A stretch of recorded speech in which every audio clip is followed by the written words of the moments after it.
Is a very accomplished artist, and he's based in Atlanta. He's a multidisciplinary artist. He's an actor as well as a writer.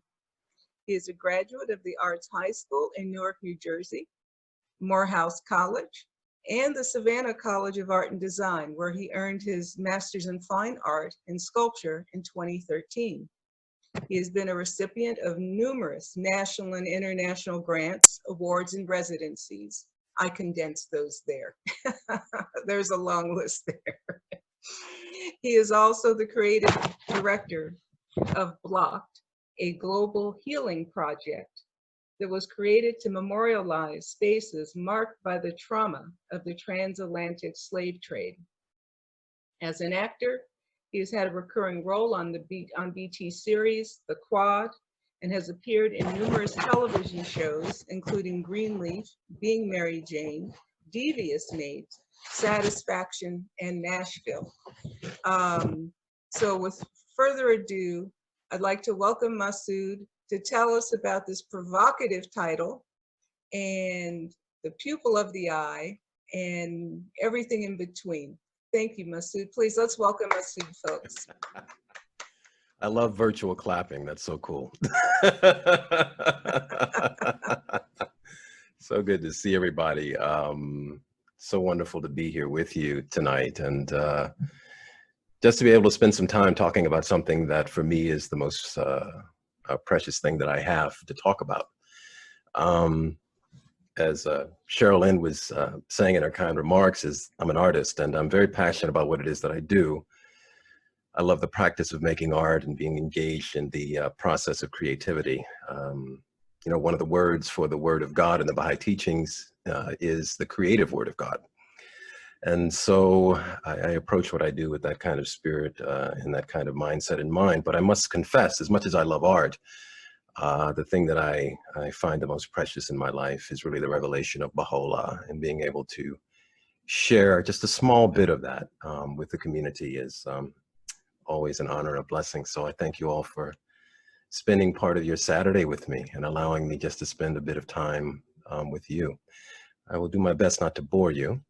You know, I was, as we were listening to those beautiful prayers, and got us started off with Alicia Keys, and you know, I love Alicia Keys. Been listening to her since her career actually began, and as I was listening to that song, she made me think of the great, like, you know, conscious artists who have come before. I was thinking of Donny Hathaway. I was thinking of Stevie Wonder. I was thinking of Aretha Franklin. I was thinking of Joni Mitchell, Joan Baez, all of these incredible artists who use their gifts and their crafts intentionally to bring about a deeper awareness about our shared humanity. And in some sense, what she does is really indicative of this Baha'i-based concept, which is called the pupil of the eye, which Sherilyn so beautifully explained. And the title of this talk, or the title of this, I've kind of framed this sharing under the title, "The Spook Who Sat by the Door," which is based on a 1973 film by based on a novel by Greenlee, Sam Greenlee, and the film, which was directed by Ivan Dixon, the great actor and filmmaker. And before I get into that, I'd like to take us back a little bit further beyond 1973, all the way back to 1898. This is a significant year in Baha'i history because it marks really the beginning of the African-American experience within the context of the Baha'i faith. The first African-American to enter the Baha'i faith was a man named Robert Turner, who happened to be a butler for the wealthy newspaper family, the Hearst family.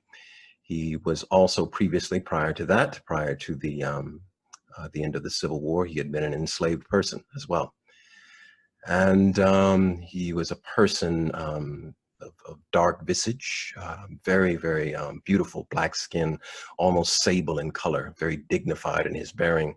If you have an opportunity to go online and look up a photograph of him, I would encourage you to do so, because for somebody who occupied what would be considered such a lowly state, of being a butler or a servant, he certainly, in terms of his photographed, evidenced a deep nobility and dignity in his bearing.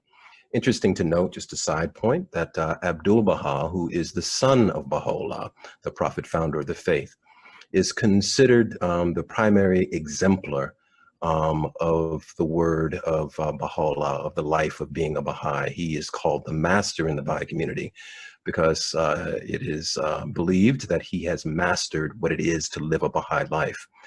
And of all of the things, all of the titles that he was known for, he was revered in many circles, religious and non-religious circles. People revered him for his honesty, his integrity, his extreme kindness. He was knighted and was known as Sir Abdul-Baha.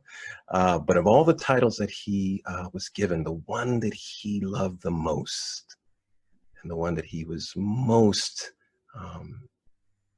passionate about and in love with, the one that he set above all of the others, was servant.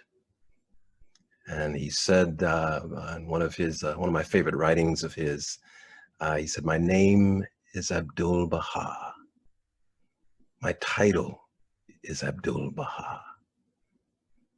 No title, no commendation have I, nor I've ever had except Abdul-Baha.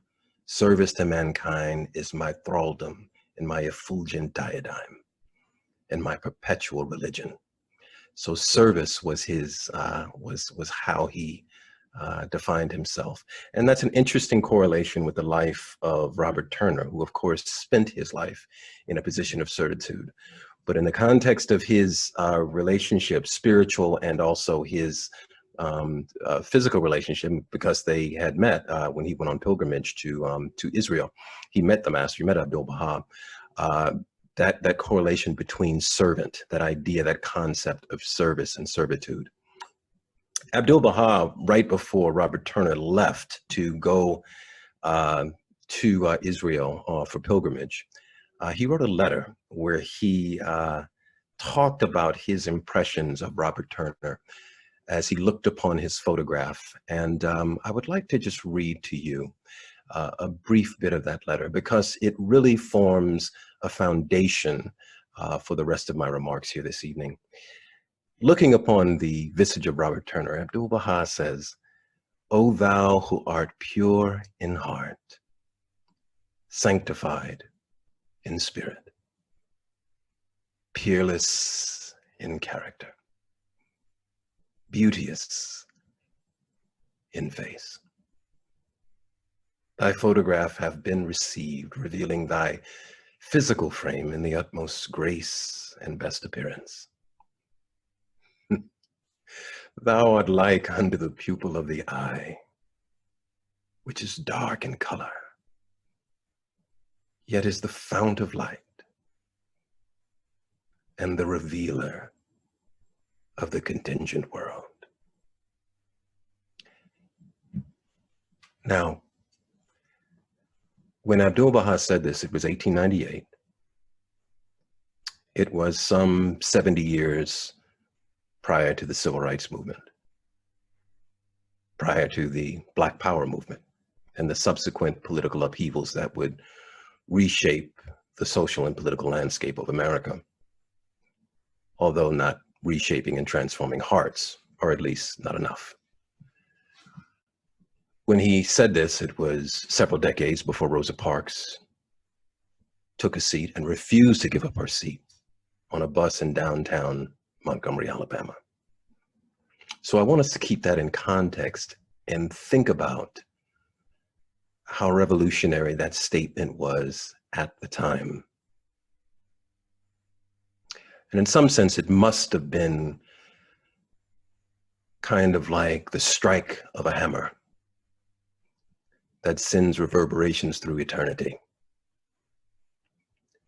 Because by describing Robert Turner in this way, Abdul-Baha was essentially saying that no matter what the rest of the world says about you, in this divinely revealed revelation of God, your spiritual distinction, the thing that sets you apart, indeed the thing that sets all people of African descent apart, is that you have the capacity of the pupil of the eye, and the eye cannot see without the pupil. That's both a material reality and also a spiritual reality. And it's worth noting, just to clarify, people of African descent are not born with some kind of exceptional gene that says we are predestined to, that in our gene pool is this spiritual distinction of pupil of the eye. This distinction is a result of some profound factors, mostly the sustained multi-generational trauma and suffering that Black people have endured, and endured creatively with what the Universal House of Justice, the supreme governing body of the Baha'is of the world, says: constructive resilience, and the faculty to see, to perceive, to assess circumstances and conditions, and then to calibrate, to construct, to execute lines of action based on that information, because your life depends on it. Now, why did I call this talk "The Spook Who Sat by the Door"? And why would I seemingly pick a film, a popular culture film, a film when it came out was controversial because of the subject matter and also of the times? Film was released in 1973. It comes on the heels of the gains of the civil rights movement, as consciousness in some segments of the Black community is turning away from the practice of nonviolent civil disobedience and is pivoting towards self-defense. Of course, we have visible examples of this in the Black Panther Party and other associative groups who took up arms in a posture of self-defense. The term spook is interesting. And I think Brother Greenlee was very intentional when he titled the film "The Spook Who Sat by the Door," after the novel of the same name. Spook has several meanings. And there is another part of this that is really indicative of Black culture, the way we use language. In the Black community, language is not a fixed construct. It is not a closed system. It is elastic. It allows for multiple layers of meaning. It allows itself to operate multivalently. One word can mean one thing in one context and something else, something quite different, in another. In many instances, it depends on intonation, the facial expression, and the context. So I can say to Sherilyn, "Whew, it's cool in here, Sherilyn." She knows what I mean. Or I can look at Sherilyn and say, "Sherilyn, you cool." Same word, two different meanings. So the title Spook, on one hand, it refers to a specter or aberration, a ghost. In the context of the film, it refers to a spy, an operative, one who operates covertly, undercover. And unfortunately, in the context of racist tropes, it also has a meaning for Black people. Because of the color of our skin, we were called spooks by some of our white brothers and sisters, because at nighttime, as the story goes, you disappear. And the only way you can see Black folk at night is if we smile. So here you have the term, the word spook, with three different meanings, operating multivalently, a reflection of the expansive way that Black people have historically used language to code meaning, to code intent. Now, Let's go to the narrative of the film. The film, based on the novel by Sam Greenlee, tells a fictitious story of a man named Dan Freeman, who was the first CIA operative inducted into the agency. He learns all of the covert military ways of the CIA, guerrilla warfare, how to plant bugs, how to listen covertly, how to operate with invisibility in society. And at a certain point in the film, after he's been inducted into the CIA, he becomes politicized with a Black revolutionary consciousness. Subsequently, he decides to use the skill set that he has acquired at the CIA to infiltrate the government and to lead a paramilitary resistance against the racist power structure. Now, let me be clear. There is no teaching in the Baha'i faith that endorses violence. So we will leave that part of the film to the side. What I want to focus on, going back again to this vision, this consciousness of vision, of perception, of seeing. You see, because as I started and was talking about the three iterations, the three meanings behind the term spook, they have one thing in common: this notion of invisibility, this idea of erasure, being able to move between and within spaces unknown. Now, for African Americans, this of course has a long history, going all the way back to the field hands, or the house Negro, the servants in the house, the field hands who pick cotton, pick tobacco, and cut sugarcane. They were considered invisible, unworthy of consideration other than their capacity to generate wealth for the owner of the home and the land upon which they worked. It's a dismissive attitude, a dehumanizing perspective. But on the other hand, African Americans, because we had to, out of necessity, out of a need to survive and get from day to day, we became astute observers of the master of the house.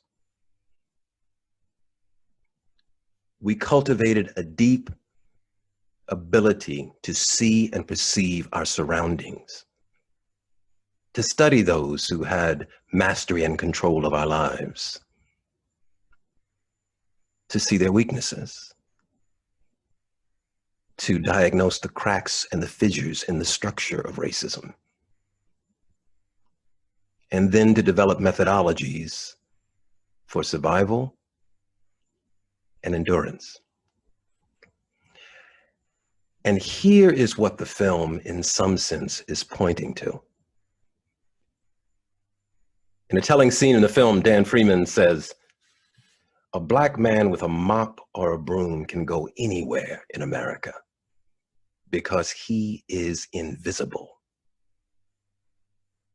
Now, in one sense, of course, that is dehumanizing.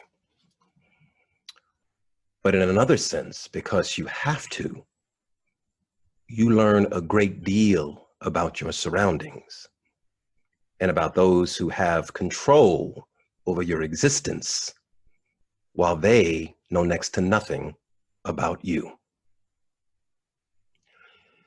So, viewing this conceptual foundation of the film through the lens of the pupil of the eye, we begin to see how this cultivated sense of perception, born out of necessity, right? It didn't even begin on the plantation. It began in the belly of the slave ship. As enslaved Africans, Hosa, Fulani, Mandinka, speaking different languages, are communicating with their eyes, watching their enslavers, studying their behavior, developing mechanisms for constructive resilience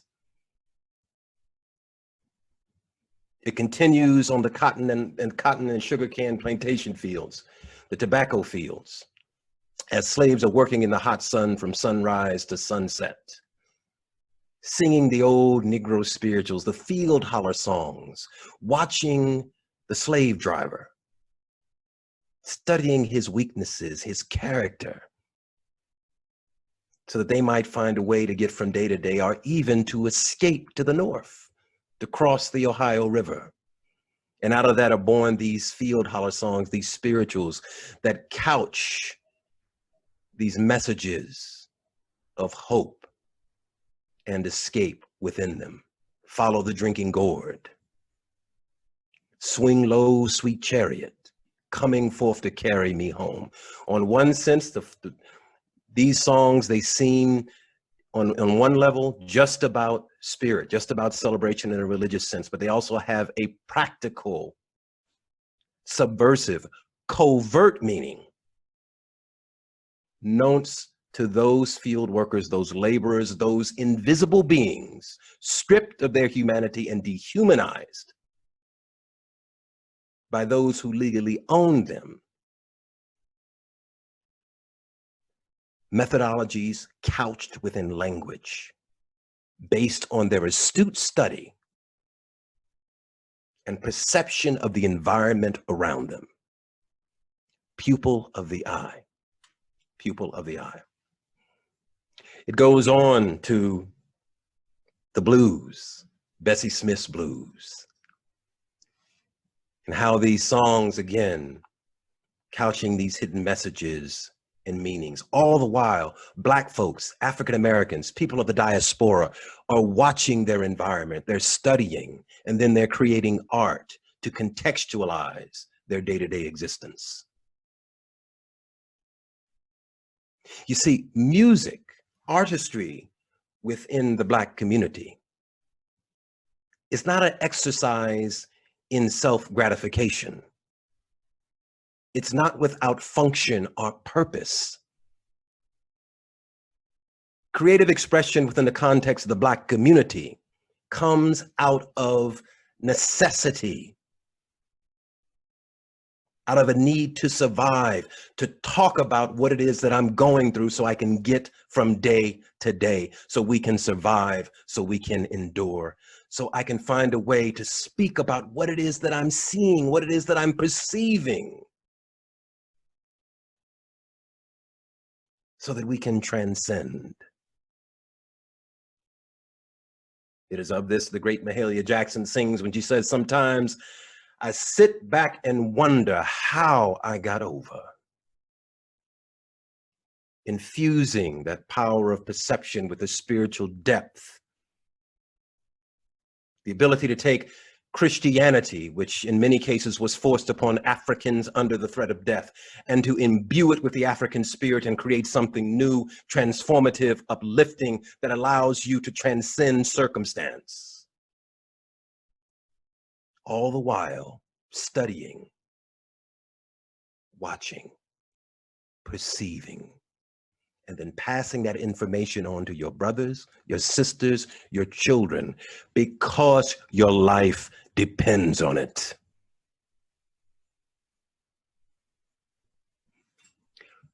It is from this that we get jazz. We get the great soul singers. We talked about Donny Hathaway, but also Sam Cooke, all these incredible soul singers that, again, the whole time are perceiving their environment and creating art in response to what it is that they see, diagnosing the cracks, the fissures, the internecine cracks within the society, and creating art to contextualize their experience so that their people can move forward. It is from this that you get hip hop, believe it or not. Born out of the ghetto in the South Bronx in the 1980s, I was a kid when hip hop blasted upon the scene. You get conscious lyrics by hip hop artists, and hip hop developed as poetry set to beats to talk about the challenges of daily life in the ghetto. Some of my favorite examples of this are people like the artist Soleil, who says, What you've been given has divine capabilities.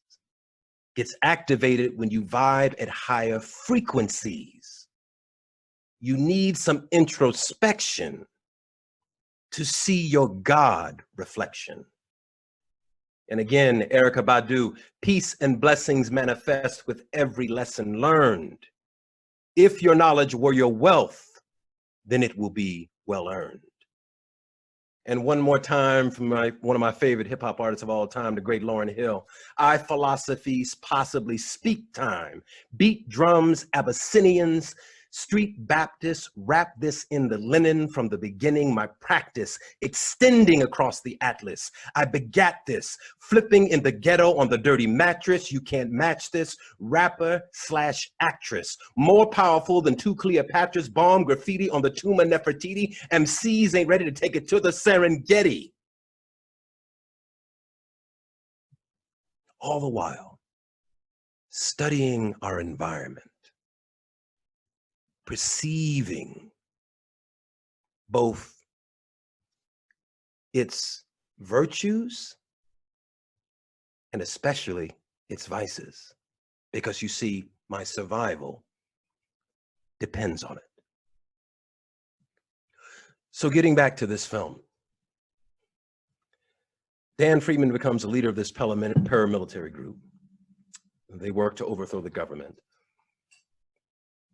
And of course, the film dissolves into a bit of violence towards the end, especially towards the middle and towards the end. But the thing that resonated with me, the thing that struck me so deeply about this piece of fictive cinema and also literature was the power, right? That Black folks who have been pushed to the margins historically have learned to cultivate through the power of perception. And it was to this that Abdul-Baha was speaking when he says, "Thou art dark in color," right? But thou art like the pupil of the eye, the very wellspring of light. This also has spiritual implications, because it's not just about seeing and perceiving the material world. It's also about seeing how things operate beneath the surface at the level of the soul. Studying those aspects, those dimensions that are couched beneath the veil of a person's visage.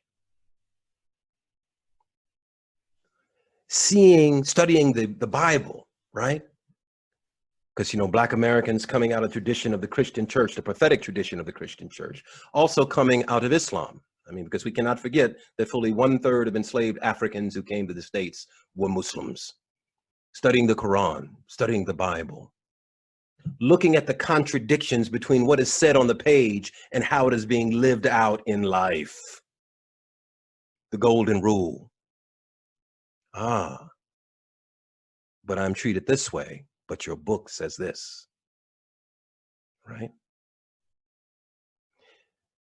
You're doing this, but this is what your writings say here. And then as this community gives birth to this movement of civil rights, right? And we see the rise of a figure like Dr. Martin Luther King. Dr. Martin Luther King, in a very powerful way, represents a nexus, an intersectionality of, on the one hand, perceiving this deep power of perception, and then using that perception to convict America based on its documents. All we say to you is to be true to what you said on paper. Somewhere I read of the freedom of assembly. Somewhere I read that the greatness of America is the right to protest for rights. He is using the document itself of the Constitution and then analyzing and making an astute observation about how America is behaving in reality and exposing the contradiction. And it seems to me that this is one of the profound interrelationships between Blacks and whites in this country. This defines one of the profound aspects of that relationship. This ability to see deeply, both the material and the spiritual reality, which is an endowment of people of African descent, the spiritual station that we have been endowed with according to Abdu'l-Baha, according to the writings of the Baha'i faith. Our white brothers and sisters in America, it is important that you access this gift from the Black community, because you cannot astutely, expertly, or completely and effectively diagnose the ailments that afflict the body politic unless that gift is welcomed to the table. So in essence, that is needed to heal the racial divide, to build those bridges of brotherhood and sisterhood, to build the beloved community, to realize this glorious vision of Baha'u'llah, of the oneness of mankind, a vision, incidentally, that there is no question whether or not it will be realized. It will. Because ultimately, it's about the eventual maturity of the human family. And this adolescent stage which we are at, this kind of in-between, struggling with ourselves, tripping over ourselves, as we move through these spaces in our interactions, fighting with one another, struggling with the issue of race, the spiritual disease of racism, because make no doubt about it, make no mistake about it, it is a dis-ease. As Dr. King said, if we don't deal with the issue of race, we will find that it is a disease, a sickness unto death.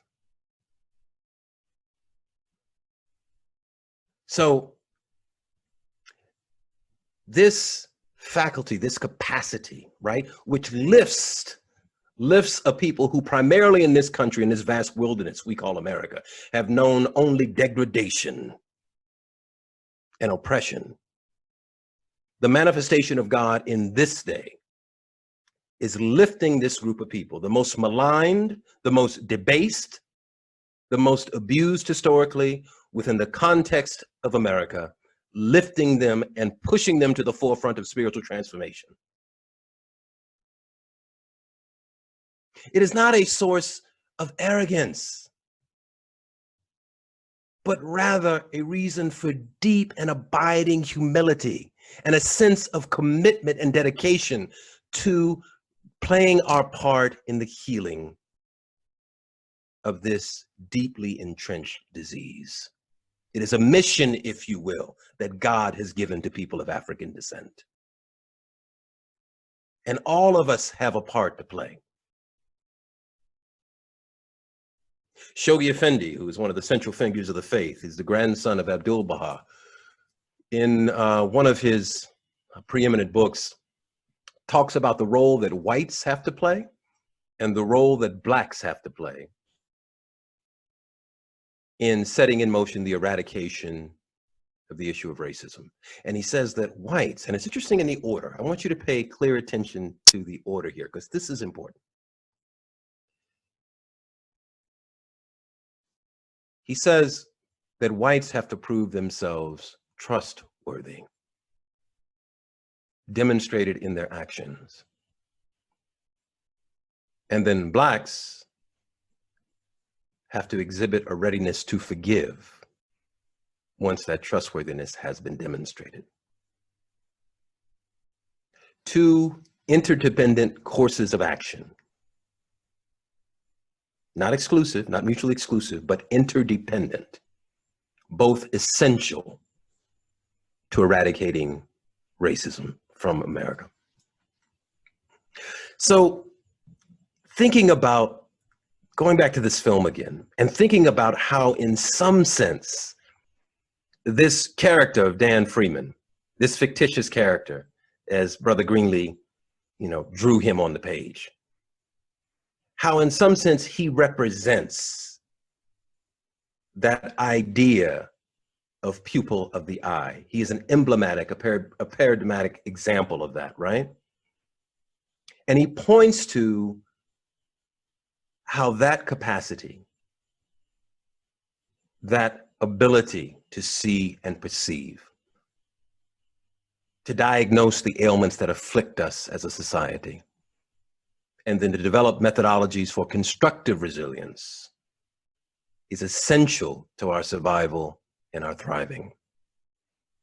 And this is the part that African Americans play in this process. It is why I can go into the world and be faced with the daily onslaught of micro and macro aggressions as a Black man in public space. And no matter what anybody says to me, the revelation of Baha'u'llah tells me I am the pupil of the eye, the very wellspring of light. That is my spiritual distinction.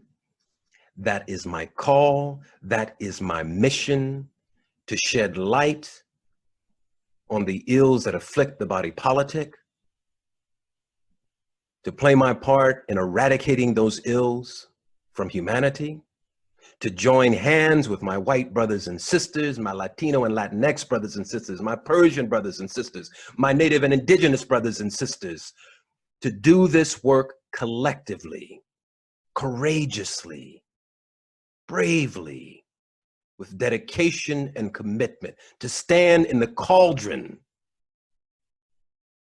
of that fire, that pressure, and to endure all that is required to arrive at that beloved community. Because in this day and time, surely there is no greater call than that. I'm going to shut up now. Thank you.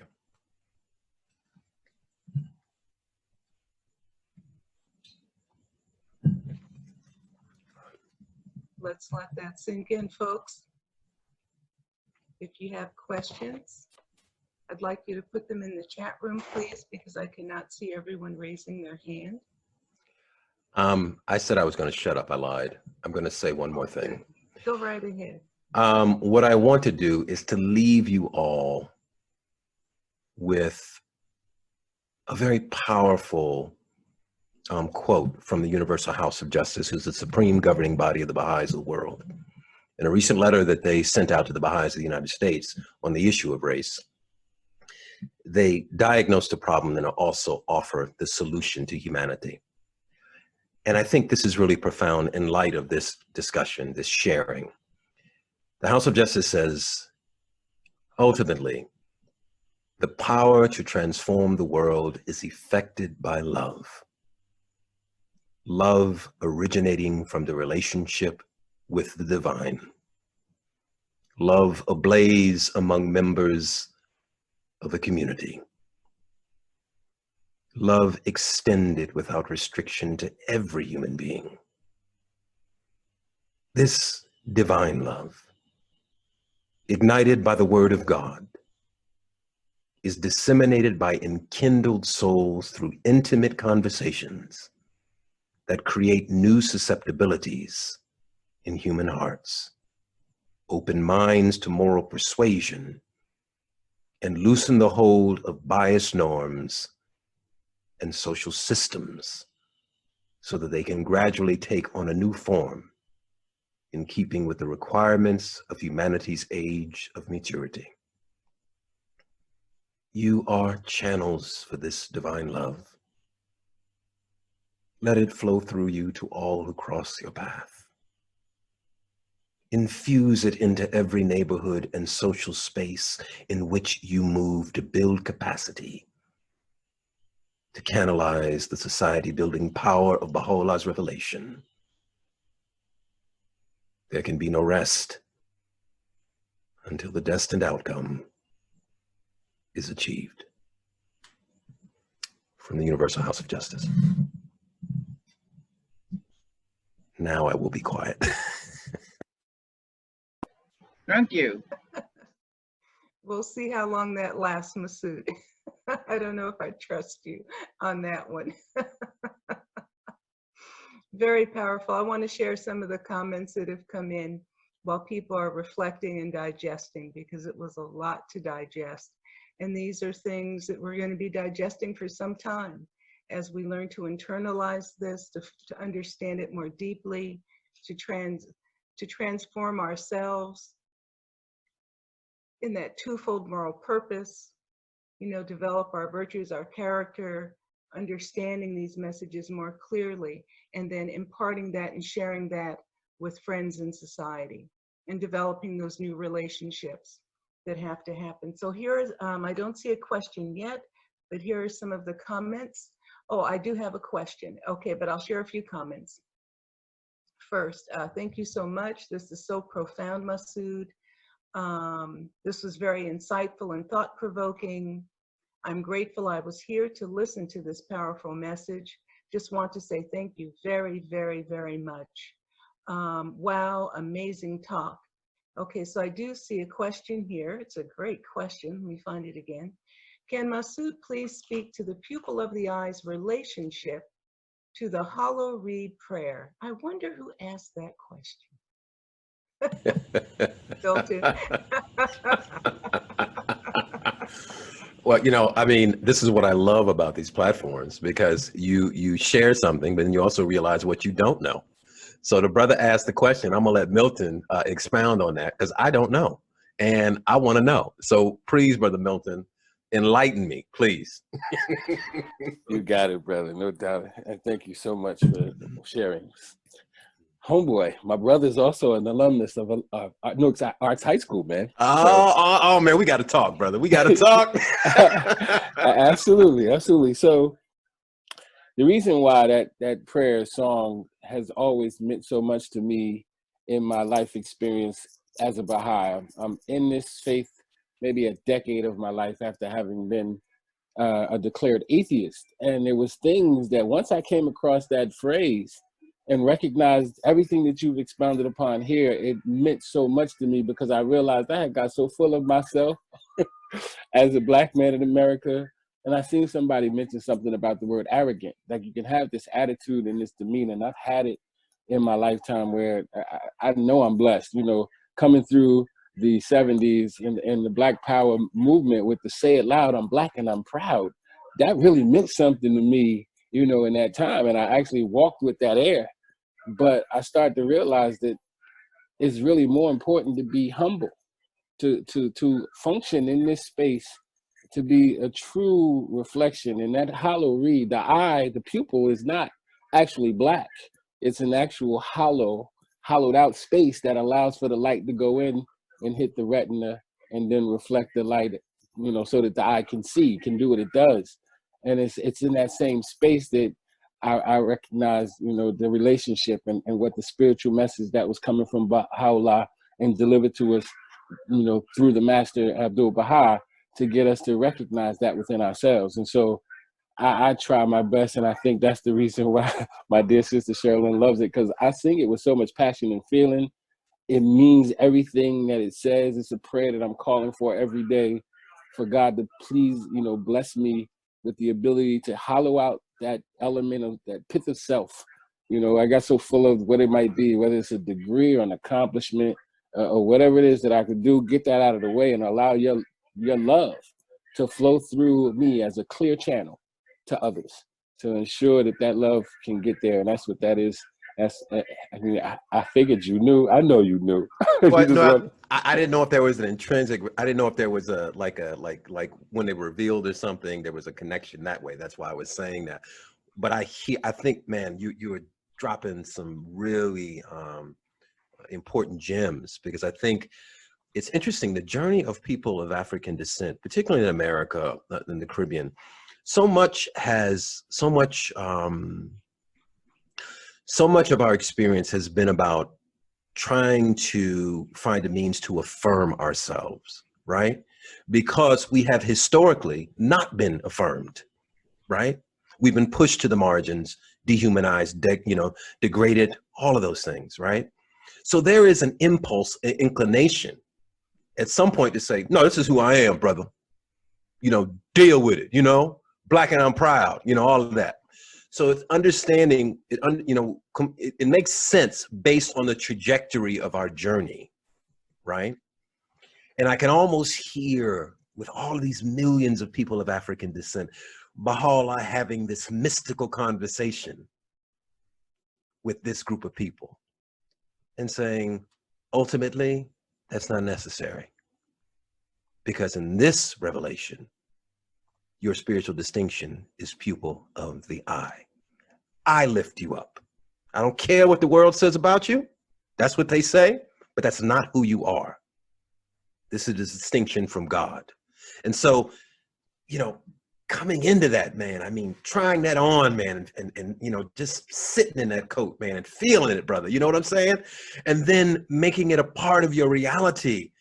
It's transformative, because you realize I don't have to stand on a soapbox, right?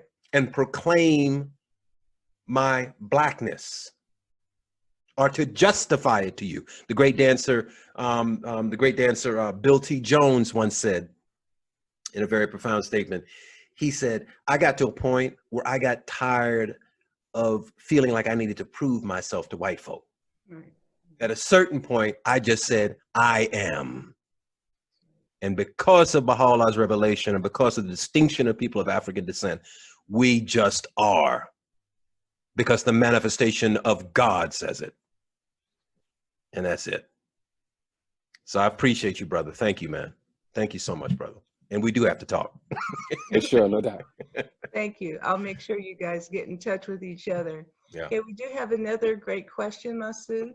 Mm-hmm. And this is what was sent to me privately, so I won't say the individual's name. But the question is, how do you envision this love in meeting the challenge of the denial of racism, even in the context of commitment to the oneness of humanity? Yeah, that's a good one. Yeah, there's a couple. I mean, first of all the great principles of the Baha'i faith, of all the great kind of spiritually grounding principles of the faith, whether you're talking about the oneness of mankind, the equality of women and men, the virtues, courage, nobility, humility, all of those things. There's one foundational virtue that is absolutely indispensable for the establishment of all the other virtues, and that is the virtue of truth. So I can affect, right, this idea of compassion and friendliness and love, but if it's not grounded in truth, it's only an act. So this whole thing of meaningful conversations have to be grounded in truth, in reality. And that necessarily, right, will involve a certain amount of discomfort when it surrounds the issue of race, something that has perplexed America for 401 years, something that there is so much obfuscation, subversion, lies, implicit and explicit evasion, trying to get away from the subject, feelings that I might say the wrong thing, so we skirt around the subject. We don't confront it. The teachings of the Baha'i faith pull us back to this foundational teaching of the truth. And as a result of that, we have to go to those difficult spaces and have those conversations. But the reality is that any deepened relationship, any enduring bond, has its struggles and its challenges. And the thing about this work, the eradication of racism, since we have been at this, we have been at supporting in some form or another systems of white supremacy within this country for 401 years, it's going to take a supreme effort to overcome the structural elements that prop this ideology up. So we almost have to think of the discomfort in some sense, at least this is the way that I interpret it for myself, as the price we pay, the tax we pay for the oneness of mankind. So I'm going to run to those spaces where it's difficult to have these conversations. Because I know if we face it together, if we get down in the trenches together, I know I can trust you. And you know you can trust me. You may not always get it right. I may not always get it right. But we're here in the mud, in the muck and the mire together. And we are doing the work. And if the price for the oneness of mankind, this glorious vision of the beloved community, is a little discomfort, then so be it. It's worth it.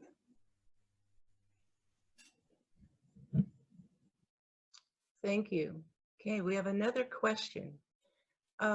This is from Karen, and she wants to know, do you think that the process that Black people have historically survived and through that obtained observation and survival, kind of reading what she wrote, is understood by the average Black person in America? No, because it has not been an integral part of our educational system. The story has really not been told. In many ways, you know, African Americans, people of the African diaspora whose you know, relatives and ancestors have experienced the trauma of slavery and the subsequent systems of dehumanization that has come as a result of that. We have been made in some ways ignorant of ourselves systematically because of these systems of oppression. I just recently sent off, now this is, I have to adjust when I tell this story because I get a little indignant, but I just had to pay $700 to get my DNA test to find out where my ancestors come from. In a nation that took my ancestors from their land, took our names and our language, and I had to pay to get that information. Now, if we just think about that for a moment, right? The absolute moral bankruptcy of that concept, right? In some sense, right, this idea of Black people being aware of, you know, how we have survived and all of the ways that we have, you know, developed these systems of constructive resilience, it is no wonder that we do not have a fuller understanding of those mechanisms, those apparatuses, those ways that we have been able to endure and survive, and in many cases, in some cases, thrive. You know, it's because of the systemic assault, not only on the body, but also on the psyche and spirit of people of African descent. And my dear friend, Imasamak Marilyn Davis, we had a consultation with her. We did a program on Baha'i chat earlier today, and I love her. She's so full of wisdom. She comes at it from a perspective of an indigenous person from Bolivia, from the Quechua people in Bolivia. And she talks about how what we do in our lives has an impact on 14 generations, right? So we think about this systemic, sustained, oppressive force. It has a generational, a multi-generational impact, not only on the body, but also on the psyche and also on the spirit. So, yeah. Thank you, Masud. And I just want to clarify, if someone's wondering why did he pay $700 to get his DNA test when you can do it for under 100 with 23andMe or one of the others, that's because he's doing the real specialized one that goes all the way back to Africa. And delves very deeply into which tribes and tribes you were affiliated with genetically. So it's a very, very intensive and obviously very expensive way to really, really be able to put a pin on it, if you will, exactly where you are from in the African continent, exactly what language was spoken, what your language family is, what your tribal family is, and it is costly. You know, I'll say something else about that, Sherilyn. The reason that that is important to me, right? Because some people will say that was so long ago, why concern yourself? Well, if you have never had your culture or your history taken from you, it is difficult to understand this sense of, in a sense, I know myself, but I don't fully know myself. I don't know the cultural nuances, the things that have been passed down from generation to generation, that when I do them, I don't even recognize that they come from a people. And so there is an empowering, there's a sense of empowerment that comes from that knowledge, from that awareness of where you come from, and then being able to look back at those cultures and say, that is familiar. My cousin Juju does that. Or my uncle Andre does that. I do that. Oh, I see. There's a lineage. There's a history. I come from somewhere. I have always belonged to someone. And so for me, that's why it was critical. Hey, thank you. We've got a lot here in the chat room. Let's go through some more of those. Let's see here. I've learned something tonight, that quitting or giving up when you feel kicked to the bottom rock or rock bottom is not an option, but to deeply understand my role in all of this. From another person, I live in South Carolina, and as I drive by the fields worked by African slaves who cried, died, and sang there, I hear the eternal voices of suffering by the loved ones of God.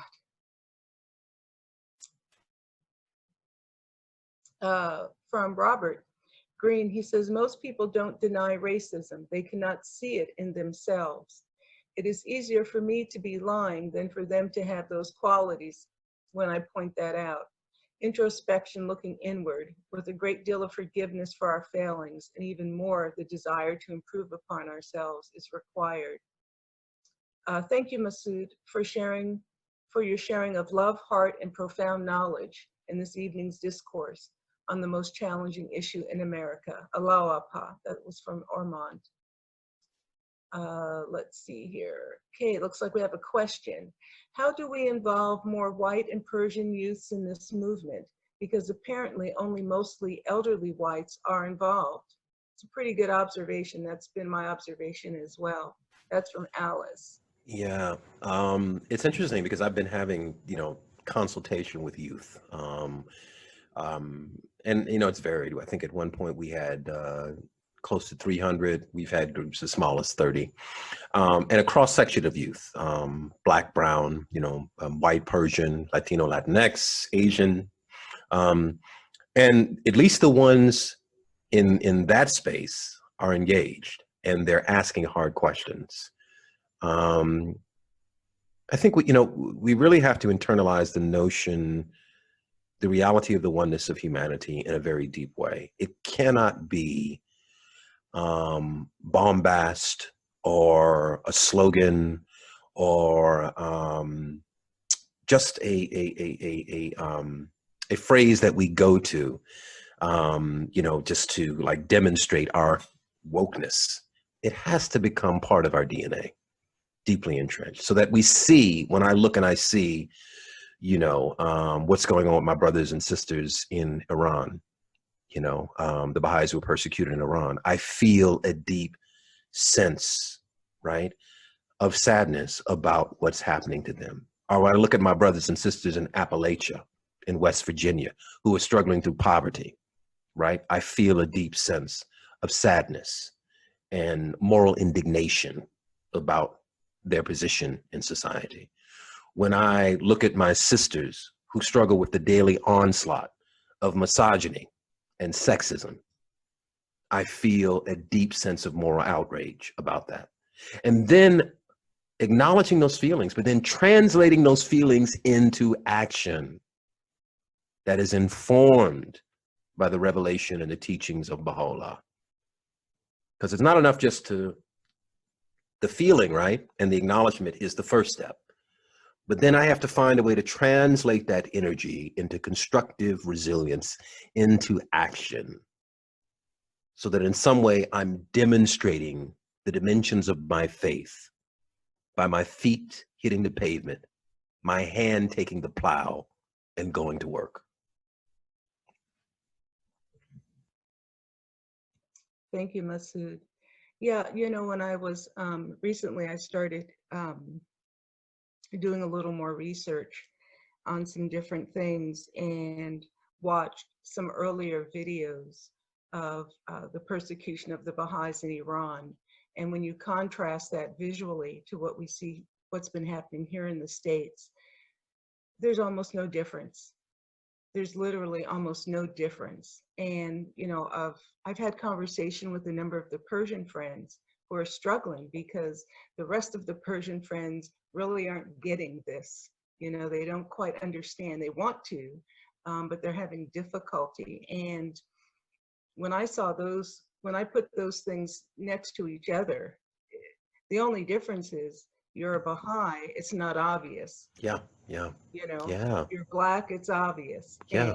And the way in which you're treated and discriminated against, Yeah.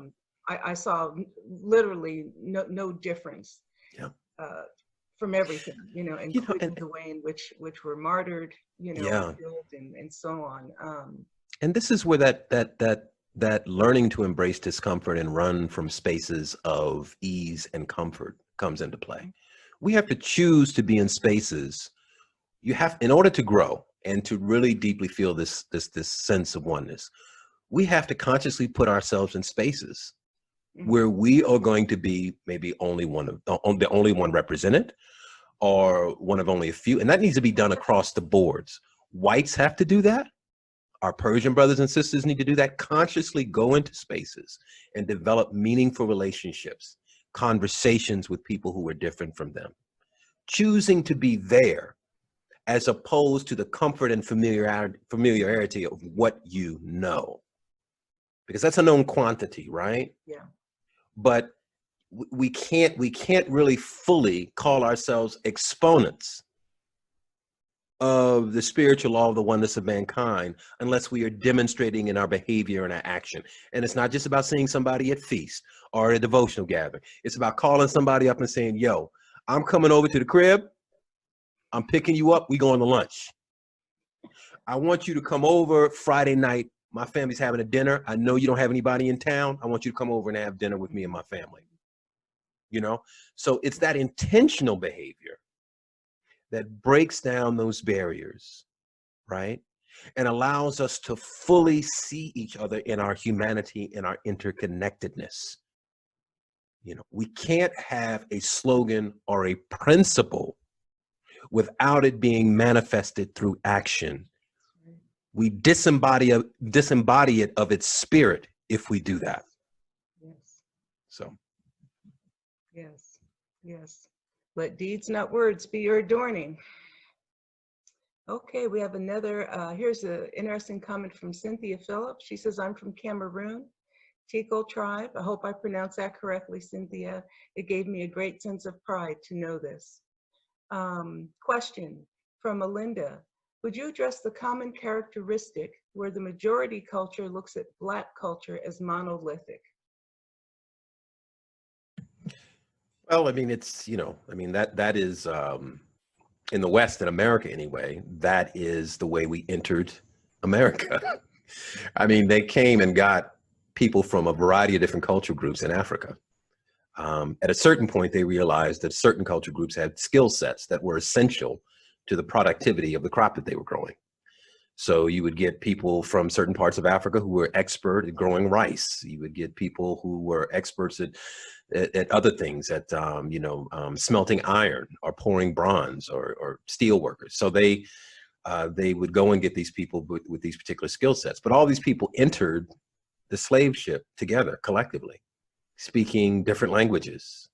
And when they entered the theater of, of slavery, all those differences became planed. I mean, they basically were cast to the side, and actually people were divested, right, of their cultural identity.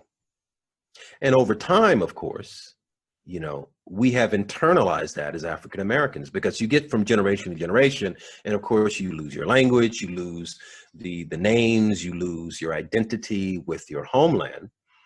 And then you also recognize that it doesn't matter what particular part of Africa you came from historically. We're all in this boat together. So nobody in deep down South Georgia, I live in Atlanta, but nobody in deep down parts of Georgia is going to stop you and say, if an officer who has racist intent is going to stop you and say, oh, you're Fulani, you're okay, why don't you get out the car, we ain't gonna bother you. Oh, you're Mandinka, oh no, we got something for you. They don't care. That's not the way that works. So that kind of monolithic, pulling people of African descent together in America anyway was part of the system. Now, we have to begin to understand, right, that the complexity of the Black community is really broad and intricate, right? You got Blacks from the Caribbean, you got Blacks from Latin America, you got, you got Afro-Canadians, you got Afro-Europeans.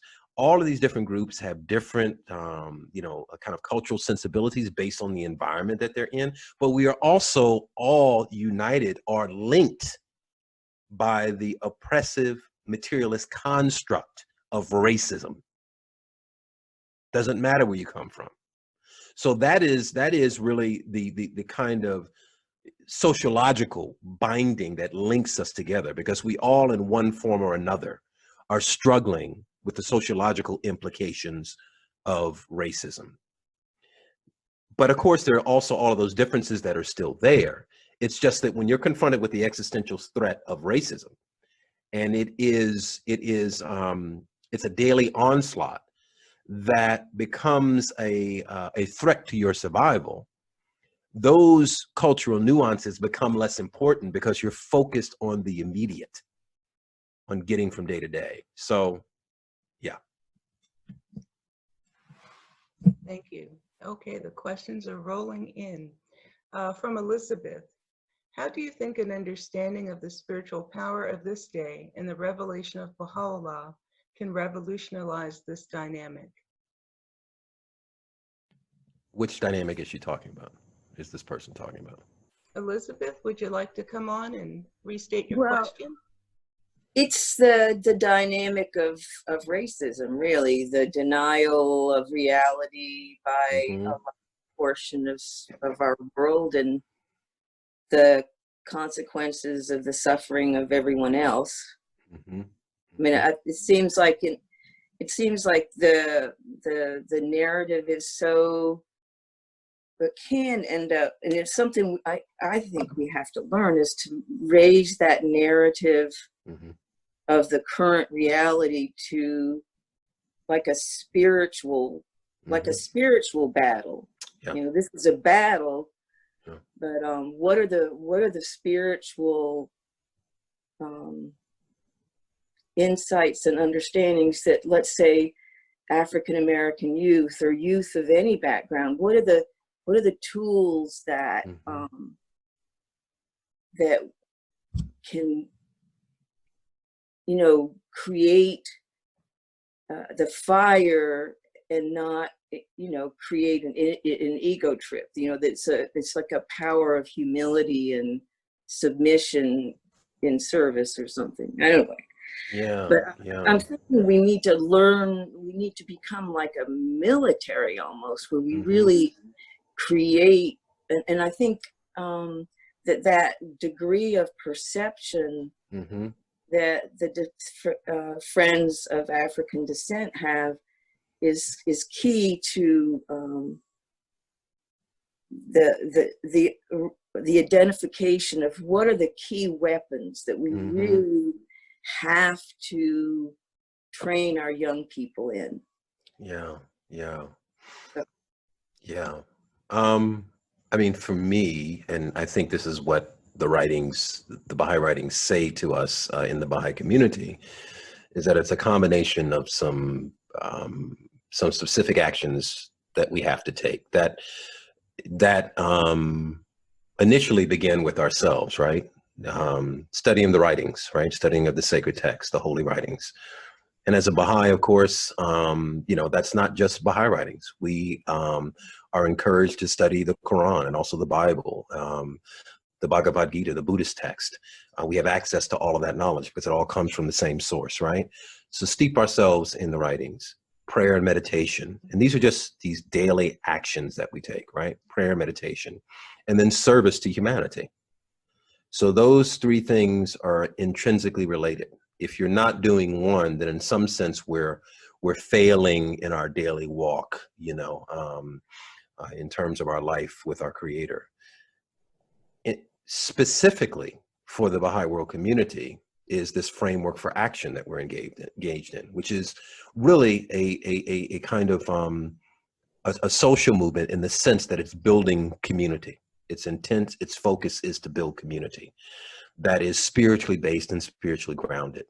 So things like children's classes, junior youth empowerment programs, devotional gatherings, study of the sacred text, all of these things where we are inviting our neighbors, you know, when, you know, this social distancing, you know, ends at some point and we go back to being able to have people in our homes, inviting them into our homes, engaging in these different activities that over time provide an atmosphere for meaningful conversations and the development and establishment of relationships, which breaks down barriers, right? Misunderstandings across cultural lines and builds a deeper sense of community and interdependence. So on the personal level, those steps that we just talked about, the prayer, the meditation, the reflection, the action, study of the sacred writings, and then these activities, a framework of action, which our engagement and our involvement translates that personal work that we're doing, that individual work, right, into community work. So the two are interrelated. So that's the way that I understand it, and that's how I'm trying to proceed with it. And again, what I'm sharing, everything that I've shared tonight, this is Masud's perspective. It is not the official Baha'i perspective. It is just my understanding of the principles and the teachings of the faith based on my own reflection on them. So yeah, I don't know if that helps or if that is that, did I get it a little bit? Okay, good. Wonderful. We have another question, and I think you've touched on it already, but I'll ask it anyway. This is from Bess, and he says, Dear Masud, can you speak to the community building part of the last message from the Universal House of Justice that all can engage in, regardless of where the capacity is at, you know, or where they live? And then he says, the concepts, and I believe this is the quote, the concepts and approaches for social transformation developed in the current series of plans that can be utilized to promote race unity in the context of community building, social action, and involvement in the discourses of society have been set out in our messages. Mm-hmm. Every believer, as a promulgator of Baha'u'llah's central principle of the oneness of humanity, should deeply meditate upon it and weigh its demanding implications for the profound alteration of thought and action required at this time. This is a very, very important point because historically, as we have pursued this work of racial justice, it has primarily been situated around the changing of laws, the reordering of the social landscape, taking down of segregation signs. That's how we have pursued it historically. What we have failed to do as a community is change hearts, is the transformation of the human heart. The Baha'i faith is focused on the transformation of the human heart as the preeminent way of fundamentally reordering and transforming society, while at the same time pursuing justice in the courts, legal means, but never forgetting that we are foregrounding the human heart as the main theater for fundamental transformation. So I love what the House of Justice said recently in a letter where they said there are two qualities or two virtues that are indispensable in this work. The first is patience. The second is perseverance, right? So when we throw up our hands, and I've been there, when we get upset, we want to take it to the streets or whatever, to remember the patience and the perseverance and to apply those virtues in the work that we do. The other thing about this is we have to meditate very carefully and reflect very deeply on the best way to expend our energies in this work, right? Because I could go and I could, be engaged in a protest, and there's nothing wrong with that. If it's a peaceful protest for justice, that's a wonderful activity to be engaged in. But never forget that the deeper work is about fundamentally changing society as a whole by changing the hearts, because that becomes a guardrail for people who decide that they want to circumvent the law or to undermine, the legal structures that have been put in place. Once the heart has been transformed and changed through the power of the revelation of God, that's the only way it can be transformed. It can't be transformed through argument, through disputation, through physical confrontation or anything like that. It has to be changed through the revelation, through the writings of the manifestation of God. Once that's changed, society will, because of our, gradual maturity, will choose to uphold what is in the best interest of everybody concerned and not just what is in my own personal interests. So the heart has to be, that is the greater theater. We can deal with the laws and we need to, but that heart, that organ, that supreme organ, that is where the real foundational work has to take place. Thank you, Masud. Earlier today, you moderated a phenomenal discussion in Baha'i chat. Anthony Outlook made a great comment about how to go from attending that protest. You're a little muffled, Sherilyn. I don't know what happened. You're a little muffled. Covering your microphone, Sherilyn, with the papers. Is that better? Thank That's you. better. That's better. We had that issue the other night.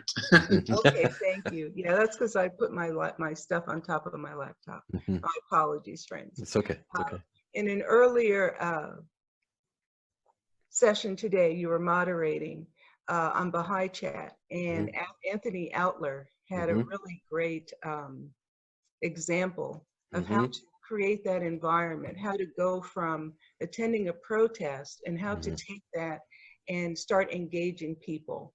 Yeah. And it was funny because he says, well, we carried clipboards with us. And he said, clipboards. And it's such a simple thing, a clipboard. And what they did was they started talking to people at the protest and developing relationships with them. Let's exchange numbers and let's get together. And he, like some friends here on the northeast part of the country, have also started to do these driveway conversations in the neighborhoods. Yeah. That's the second time I've heard that. You can social distance, invite your neighbors, have a conversation. So the simplest of things can create the most wonderful outcomes. We just have to be a little more imaginative and maybe not so, we want to be systematic, of course, but we don't have to be so detailed and, because we're talking about the heart. And when you really get to it, heart to heart is the simplest thing. Sometimes it can be the hardest. Absolutely. But it can also be the simplest, that simple effort of reaching out to someone. Yeah. Connect with them. And all of those, what you shared, which is so beautiful, Sherilyn, all of those are examples of constructive resilience. Yeah. That's just, all of those are their own unique way of responding to circumstances and conditions, and choosing to find creative ways to do the work, And within the put it, Yeah. choosing. You Yeah. know, we all have that choice. Yeah. We Yeah. have agency. We have a choice of whether or Absolutely. not we're going to Absolutely. reach out for that. It's a choice we make, folks. Yeah. That's so important. We forget we have choice sometimes. Absolutely. Really do. Absolutely. Bess continues with this question, and then we have a couple more coming too. Mm-hmm. Bess goes on to say, after this capacity of community building has been built on experience, that social action has deeper meaning and it's more effective. And at the same time, discourse in society is built on top of that experience of learning. So we can be effective in that discourse. Please comment. Would you like Effective in the discourse for learning? Is that what that the person's asking? Let me read. Bess, do you want to say what Sure. you're asking? Yeah, so as that first quote from the House's letter mentioned 3 avenues. One was community building, social action, and discourse in society. Yeah. So I was thinking in terms of how this progression of the ability to both be resilient as well as making effective change, you know, in your understanding, is that what they're talking about? So one is building on top of another, community building, then social action, then discourse in society. And, you know, each avenue across the USA or the world is at varying different capacities. So what's your thought? Yeah, it's so interesting because, you know, I've been fortunate to be engaged in some of the consultation with Association of Baha'i Studies about these new patterns of learning and of education. This transformation, which is just really in the embryonic stage, right? Because we're just really at the beginning of understanding perhaps some of the ways that the Baha'i faith will fundamentally transform education and scholarship. And I think at the core of this transformation is this humble posture of learning, right?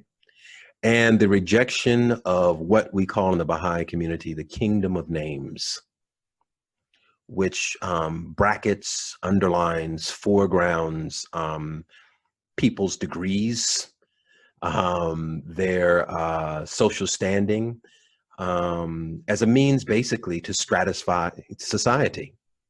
It causes the inevitable stratification of society. We have those on top who the most educated, you know, in terms of scholarship circles, it's those who are the most educated, those who have gone to the best schools are viewed as somehow being more valuable than those perhaps who have not had formal education, who have not gone to quote unquote the best schools. So it really is the implosion of that system of stratification, which really does not serve this fundamental law of the oneness of mankind. It actually reimposes a system of separation and hierarchy. So fundamental to that is that humble posture of learning. And then looking at the various ways that knowledge is transferred in communities globally. You know, in the West, we have prioritized the written language as the preeminent way of passing knowledge from person to person, from generation to generation. But indigenous communities, African-based communities, from indigenous communities, that is just one of many ways of transferring knowledge. Amongst people of African descent in the African continent, you have a multitude of ways. You have kinesthetic knowledge being transferred through the body, through movement, through dance, through a gesture. You also have knowledge being transferred through food, a history, the culture of a people being transferred through the way that a community cooks, through the way that it prepares food, the way that it uses spices. You have the oral tradition, which is so important to indigenous communities, African diasporic communities. You have, you know, there is so, you have what they call the, those that occur through the ear, you know, through sound, through music, you know, passing down knowledge transference from one generation to the next, from one person to the next. And all of these are viewed as equally important as the written text. The only reason why the written text has achieved a kind of supremacy is because material power was grafted on to the written language. It was associated with the written text. And so when Europe, you know, and they developed the printing press and so forth and so on, and they were able to do what they did with the printing press, they were able to exercise power in a materialistic worldview that fundamentally shifted, right, the balance of influence and power throughout the world. And that has held fast and firm, you know, ever since. So in a spiritually kind of grounded community, and Baha'u'llah says something very profound. He says, knowledge is like an ocean. It's an ocean, you know, and we think of an ocean has depths. You know, you dive into the surface, and then you can keep going. You can just keep diving down further and further, and you're always kind of surprised. You're always discovering new things. And I firmly believe that these, it seems to me anyway, that these other ways of knowing will be an integral, they'll be incorporated, they'll be understood to be as valuable as the written text. And we will also come to understand that we have been negligent in prioritizing their ability and their impact to affect change in the world. So those are some things that we're kind of unpacking in some of that consultation. And it's going to be interesting to see where that goes. So I hope that in a way kind of gets at what you were talking about. That's the best that I can do at this moment. Absolutely, Masud. And I wrote there that you speak to the ascendancy of spiritual capacity, which is what I was kind of referring to more than the material or academic capacity, as that most effective influencer. That's where we're growing our capacities, and we're all able to, internally within us, it's always there. We have to reach out and get it. and it's available to everyone, regardless. Absolutely. Of. Yeah. Absolutely. Thank you, brother.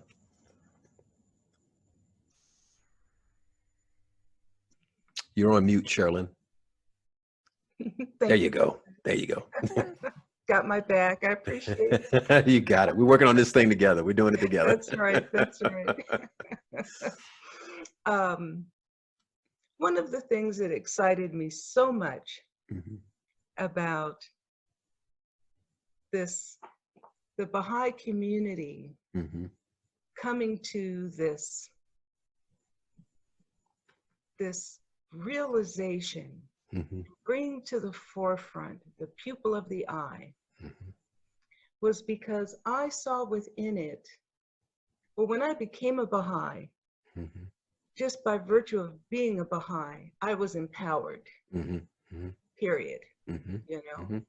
But this I saw and I thought, wow, so many Black people, so many individuals of African descent, all need to know this, need to know, to hear this, to know that they're noble, to know that they are gifted. And it's such a wonderful gift. And as you also pointed out earlier in your conversation today, it is also a gift to the world. The rest of the world is open to it, or when it becomes open to it. So I think my question is, how do you think we can best infuse this message among people of African descent? Certainly we can do it through the Institute process, right? Junior youth groups, you know, things like that, Ruhi books. And that kind of makes my question more pointed, actually, is when and how, there's been talk here and there a little bit, at least that I'm aware of how to infuse the Ruhi books and other things with the concept of justice as a platform upon which to talk about these issues of injustice, right? To make it part and parcel of everything that we do. What are your thoughts on that? What do you know about that? What innovations are going on out there that perhaps you may be aware of?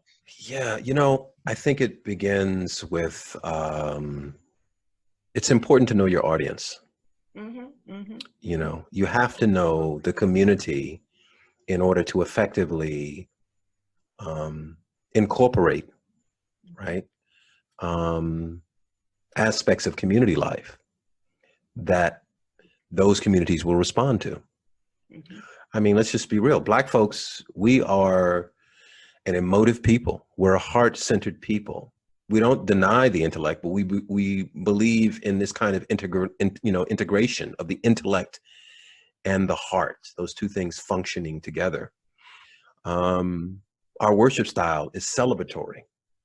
You know, we like to sing. We like to clap our hands and tap our feet. That was one of the things I think that revolutionized church going in America. When these Africans brought these drums into the church, these cats were like, what are they doing? And then, but see, Europeans didn't realize that there was something in them that wanted to kind of break out too, you know, because they were used to this kind of staid, kind of tight kind of worship style.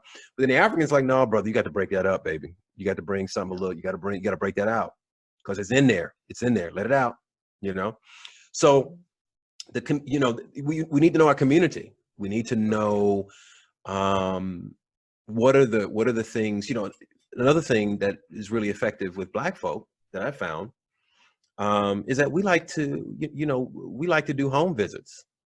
You know, we like you to come over and make a personal invitation. Hey, brother, man, I'm missing you, man, thinking about you, man. Why don't you come on over, man, next week, man? We're doing this devotional gathering, man. I'd love to have you there. You know, there's something about building trust, and trust for us is a big issue. Yes. Because you cannot walk through 401 years of sustained multi-generational trauma, oppression, degradation, and not have issues with trust. It's interesting because when I go to Canada, and I've been to Canada a few times recently, and I've had some interaction with the Indigenous community in Canada, you know, and the Indigenous communities in Canada. And as soon as I go into those spaces, I don't know their cultural traditions. Right. I don't know the language that they speak, but there is an immediate recognition, heart to heart, because I know the fire you've had to walk through. Right. And you also know the fire that I've had to walk through. There's an understanding at the soul level. Absolutely. So we need to know our communities, right? And that goes back to putting ourselves in spaces that may be uncomfortable and showing up when it's easy, but especially, most especially, when it's hard. And that's the way you build trust. If I can say anything to my white brothers and sisters, when it gets difficult, when this work is hard, remember what you are fighting against and what the guardian has said that you must do. Demonstrate trust, that you are trustworthy, because that trust has been violated for generations. And we want community and fellowship. We just want to know that you in it with us for the long haul, and that we can lean on you, and that you can lean on us, and that we can build this community together. We don't want platitudes. That's right. We don't, we don't want to hear you running down how many ways you're woke, how many books on Black history you have read. Yep. Show me in your actions that you were in the work with me. And you will have a family member that'll stick with you through life. Mm-hmm. Because that is one thing about the Black community that we have demonstrated historically, is our ability to forgive. Oh, good Lord. Is transcendent. Yes. And our exercise of patience is Job-like. Yes. So, the hand is there.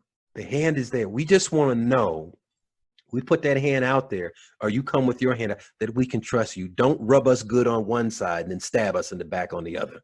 Mm-hmm. We've had enough of that. So that is important. Demonstrate in action that you are worthy of being trusted, that you have demonstrated trust, and we will demonstrate our capacity, our transcendent capacity to forgive. So. Yeah, if I could just add on to that. I think part of the trust issue also comes from being commodified. Yes. Mm-hmm. You know, Blacks would be Absolutely. treated as commodities Mm-hmm. Absolutely. in the open slave marketplace, Mm-hmm. and more recently as the tokens. You Yeah. know, hey, I need a Black person at my event, Mm-hmm. you know, or whatever it may be. Mm-hmm. That's just another form of commodification. You're not in Yeah. it for who I am. Mm-hmm. You're in it for what I look like Mm-hmm. and what you Mm-hmm. think you can get out of me. So Exactly. that's what white people are up against. Mm-hmm. Not Mm-hmm. that we feel that way, but Right. that's what we have felt. Right. And that's what creates, those are some things that create that distrust, which Yes. is epigenetic. I've got Absolutely. to tell you, some of this Absolutely. epigenetic in a way Absolutely. you can't believe. Yeah. And yeah, so I just wanted to throw that out. I'd Mm-hmm. like to pause for a minute. I have an important question here that Mm-hmm. we're going to get to, but I do want to pause for a second because we're a little after 9:30, Mm-hmm. and we did say till 9:30. Mm-hmm. When your question is coming up, just so you know. Mm-hmm. But I know some people may need to leave, Mm-hmm. and I wanted to, you know, just let them know we're going to pause here for a minute to do Mm-hmm. that and Mm-hmm. take a short break. Mm-hmm. Can you stay for a little longer, Masud? Sure. Be Okay, happy to. wonderful. Yeah. Okay, so we'll take a short break here. Don't go anywhere. How long do you want to? How long a break do you want to take, Sherlyn? Oh, I'm just talking like 2 minutes. Okay. Okay. Cool. Yeah, just 2 minutes because I'm just going to make some announcements. Okay. Bathroom break essentially is what you're saying. So, I'm sorry. Bathroom break essentially is what you're saying. Oh, yes. Okay. Yes, that's right. Run. All But right. you gotta run. Okay. I'll run. I'll run. You gotta run for it. Okay, but I did want to make a couple of announcements so that people that have to leave will know about this. I wanted to share with you some of our upcoming topics. On the 22nd of August, Kenton Dunbar, he's been a long-time pioneer to Chile, originally from California. He is going to be joining us and talking about, well, the title of his presentation is Reading the Reality of Today Through a Baha'i Lens. Kenton will focus our discussion on the Baha'i perspective, onto how and why we have arrived at our current social condition, how Baha'is understand and interpret this, and explore our resources at our disposal to remedy these conditions. Kenton is also an accomplished musician, and he currently is, he's retired as a literary professor in Chile. And he is currently doing programming with Radio Baha'i in Chile. So he has a very interesting background to share and to share with us and bring with us. Unlike most months, the month of August, we're actually doing 3 sessions. It's usually just 2. Because there was such a great reception to Carol Campbell's presentation last month, where she's doing an encore presentation on unlearning racism. Okay, that will be on August 29th. Then September 12th, we have what I'm terming Power of the Spoken Word, Part 1. And Masud touched on so many things that we're actually going to be discussing over the course of the next couple of months. During the Power of the Spoken Word, we've got some hip hop artists and spoken word artists that are coming in. Baha'i and Friends of the Faith, Kirk Nugent from Kingston, Jamaica. Z. Albert French, he's indigenous from Canada. Our own Milton Conway from New Jersey, born and bred. And Kareem Rushdie, originally from Port-au-Prince, Haiti, and I'm sure many of you know Kareem. So those are just a couple of the ones coming up. There are more, we're booked. I've got events, presentations scheduled up through December. So you'll be getting that list soon as those things are all confirmed and written up. So that's all I wanted to say. Again, if you're still here and you didn't have a chance to tell us where you were coming from, please just tell us in the chat, your city, state, or country. We'd really like to know. We appreciate that very much. And we'll let folks know on the next presentation where everyone was from and where most people came from. So we'll go back to questions. Are you back now, Masud? I am here. You're Yeah, good? I'm here. Yeah. All right, thank you. Okay, Gwen has a question. Gwen wanted to know, let's see here, I got scooted up here in my chat thing. Here we go. Do you feel it's important to read current books on white privilege and fragility? And Gwen is a white Baha'i, long time Baha'i. She's been in this fight with us for a long time. Yeah. I think anything that you're doing constructively to educate yourself, enlighten yourself, to, just develop a deeper understanding of place, of blind spots that you may have had, that you may still have, I think is a good thing. So I think that's a wonderful thing. I mean, the thing is just to do the work. I mean, whatever, just do your work. I mean, I think we're in a really interesting moment where I'm encouraged to see a number of whites, who are really doing a deep dive into notions of privilege. And I think that's a wonderful thing. And there's some wonderful resources out there. So just do the work. Don't, historically what has happened, of course, is that, Black folks have been asked to carry the workload for both groups, for Blacks and whites. And of course, we're breaking that, that paradigm up. That's not good enough anymore, and it's also unjust and unfair. So that's not what we're doing anymore. So I'm encouraged to see that people are doing their work. That's a good thing. Yeah. Right.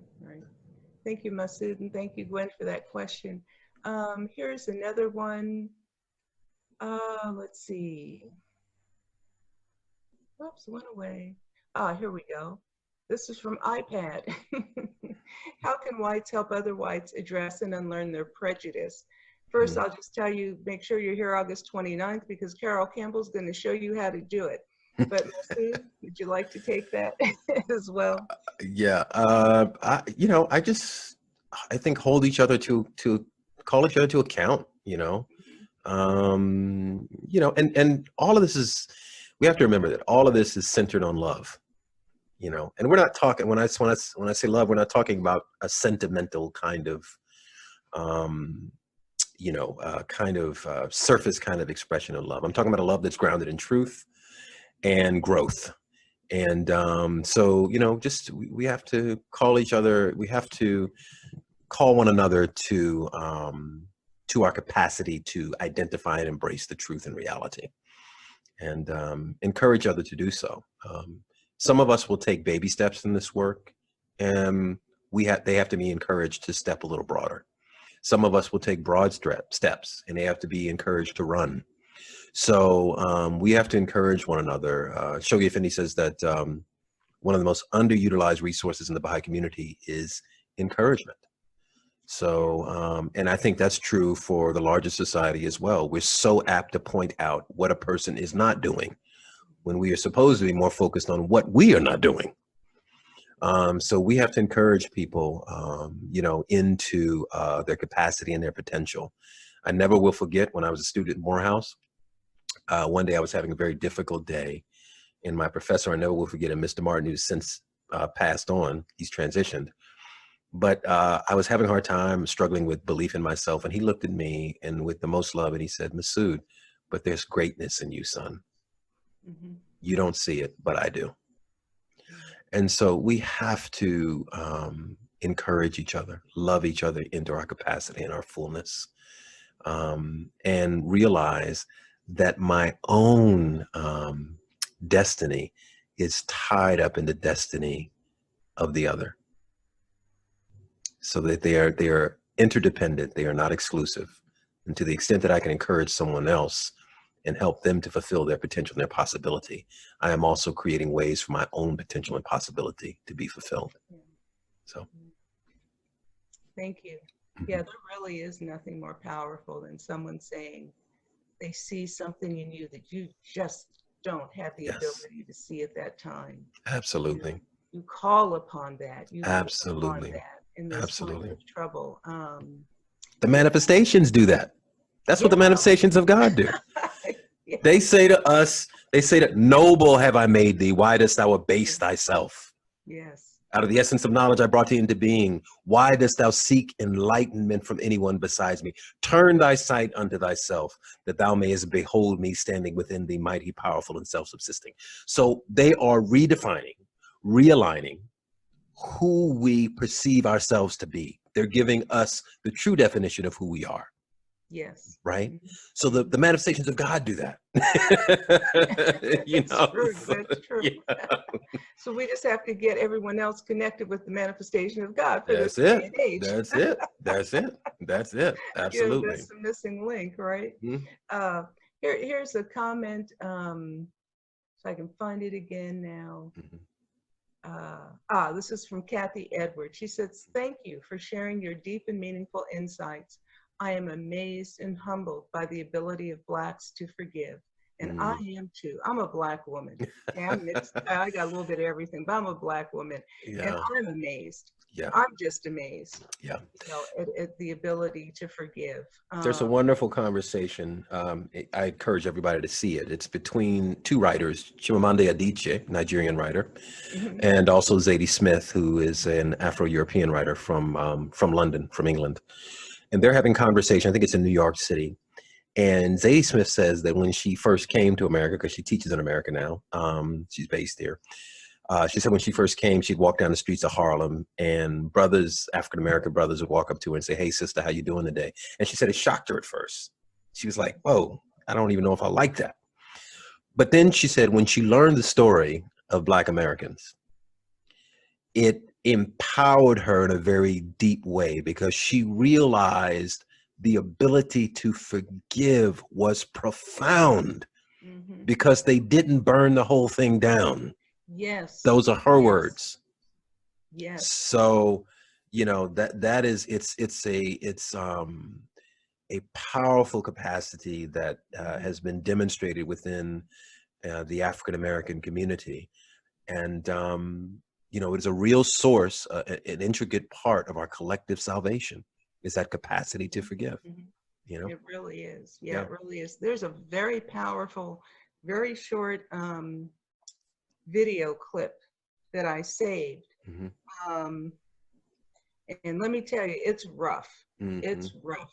Mhm. And it's a Black woman down in the South somewhere. Mhm. She is angry. Mhm. She is so angry. And she says, you Yeah. know, you want to know why, you know, we burn this stuff up and tear it down. Not that I agree with that necessarily, Mhm. but it's what she's expressing that's Yeah. important. Okay. Yeah. Because you want to know why we burn things down. That's Mhm. not my Target. Mhm. That's not my CVS. I Mhm. built it, but it's not mine. Mhm. Why should I care? And at Mhm. the end of it, Mhm. she says, you all just better be glad we don't take revenge. Mm. Mm. Yeah. And Yeah. I mean, so Yeah. it's like the other side of the forgiveness. It's like, Yeah. you know what? We know we have this deeper reservoir Yeah. of of anger, of Mhm. abuse, Mhm. of denigration, Yeah. all of these awful things. Yeah. And we're trying to deal with it, you know, the Mhm. best way we can. Mhm. Sometimes it does come out, you Yeah. know, better the building than you. Yeah. Yeah. Yeah. Right? You know, Absolutely. and because people are so frustrated, they don't Mhm. have any other outlet. I'm not trying to justify, Yeah. you know, that kind of thing. I'm just trying Yeah. to understand it analytically. Yeah. Yeah. Yeah. But the power that this woman has, Mhm. oh man. Yeah. So if anyone wants to see it, you can email me and ask me about it and I'll send it to Mhm. you. But it's not for the faint of heart. Yeah. This is not something for the faint of heart. Mhm. So if you're just getting into understanding this, I don't Mhm. recommend you watch this. Unless you really want to dive deep and fast and have a learning curve straight up. Because she's just there. Mhm. Okay, let's see what else we have here. Thank you, Masud. Oh, where did it go? Sorry, folks. From Sonia in South Africa. She says, when whites formulate sincere and just friendships with Blacks. That love radiates, and Yes, it whites does. will see it as possible. Yeah. Thank you, Sonia. And let's scroll down here. Thank you for the wonderful program. I learned so much. Okay, that was from Nasim. From Brenda, she says, thank you. This is most helpful, all in big caps. Thank you. This moment seems a profound opportunity to hear additional responses and wisdom now from the other Pupil of the Eye members still here with us. Is it possible to invite them to share the benefits of what they see and hear, or any additional insights they have before closing the meeting? I think that sounds like a good idea. What do you think, Masud? Absolutely. Absolutely. Okay. Yeah. Let me get out of that screen. And well, we're down to 71, so I still can't see everyone on one screen, but we will get there. Okay, would anyone like to jump in?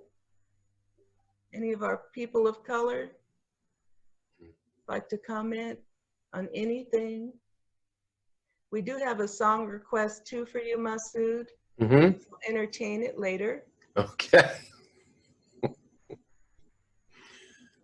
To say that, Masud, it was really wonderful that you reminded us the relationship of Robert Turner, you know, and his love of, well, Abdu'l-Baha's love for him.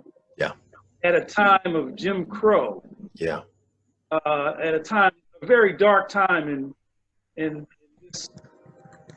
our country's history. Yeah.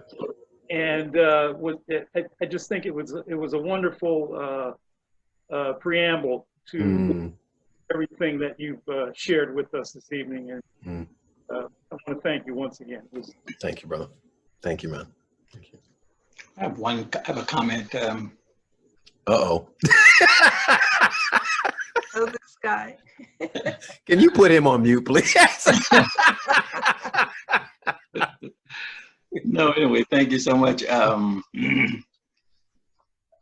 You know, there have been so many questions and suggestions about things to do and how to do those things.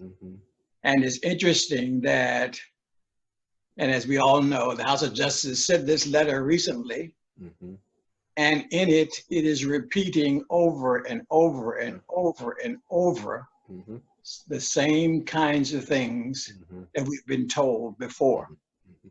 So it should be obvious that we have not gotten it. It's not clear. One thing that's exciting about this one, exciting in the sense of how serious this moment is that it says that the conscience of the citizenry of the United States of America has been stirred. Yeah. I mean, and the reference for that stirring is because of the situation that deals with race. So if each day my thought is weighed, my action is weighed, if I choose to look at someone or not to look at someone, if I can control my mind, then weigh all of my actions and thoughts against what does this mean in light of the racial situation in this country, then what we have to do will become very easy. And it's hard to get there unless you do things that Masud mentioned about meditation, prayer, study with words.